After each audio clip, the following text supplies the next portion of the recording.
اچھا، یہ خیرپور کے بارے میں جو میں آپ کو بتا رہا ہوں اس کے سلسلے کی ایک اور کڑی ہے، تیسری کڑی. تو آپ کو یہ بتاتا چلوں کہ یہ ریلوے اسٹیشن ہے اور یہ نیم کے درخت ہیں اس ریلوے اسٹیشن کے ساتھ ساتھ.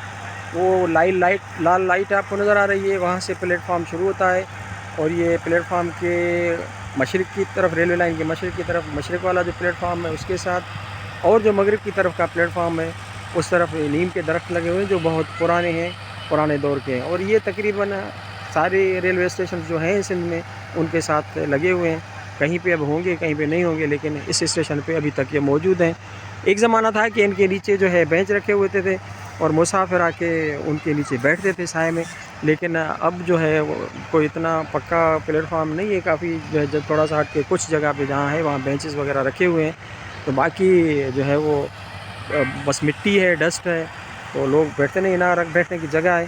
تو ایک چیز جو آپ کو بتاؤں کہ اب تو یہ دیکھیں، یہ اس کے سلیپر جو استعمال ہوتے ہیں وہ سیمنٹ کے ہوتے ہیں. یہ والے یہ سلیپر ہوتے ہیں ٹرین کی پٹریوں میں استعمال. کسی زمانے میں اس سے پہلے جو ہے نا یہ لکڑی کے استعمال ہوتے تھے. یہ لکڑی ہے، یہ پین کی لکڑی تھی، یا اس کو سندھی میں ساگ بولتے تھے.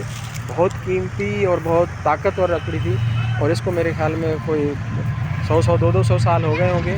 یہ لکڑی ابھی بھی اس پوزیشن میں ہے. تو دیکھ لیں آپ، یہ اس زمانے کی یہ لکڑی جو سلیپر نکالے ہیں وہ یہ پڑی ہوئی ہے. یہ ٹرین مال گاڑی جا رہی ہے، دیکھیں یہ جا رہی ہے.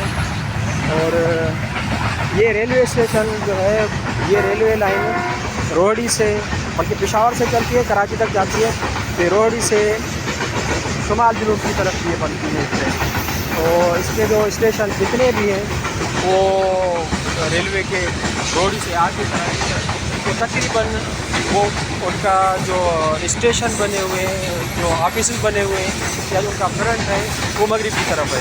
مشرق کی طرف پلیٹ فارم وغیرہ ہے، لیکن وہ تو یہ مال گاڑی جا رہی ہے. یہ بھی دیکھیں، انجوائے کریں. اور مزید معلومات میں آپ کو اس ریلوے اسٹیشن کے بارے میں آگے تک اس کا فرنٹ بھی دکھاتا ہوں اور معلومات بھی دیتا ہوں. تو یہ ہے خیرپور ریلوے اسٹیشن.